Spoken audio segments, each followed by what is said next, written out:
Hi, to take screenshot on your iPhone 13, we just need to take a look at its right side first, and here we'll find this power button, and now on the left side we can see volume up and volume down buttons.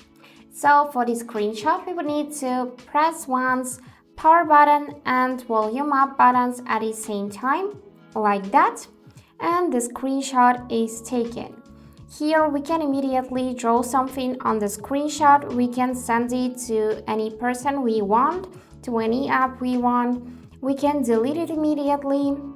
We can also discard the changes if we messed up, and here we can select done and then save to photos. You can also open any app you want and here take a screenshot as well. So just use the combination of power button and volume up buttons, press once, and now the screenshot is taken. So that's it for today. Hope this video was helpful and thank you for watching.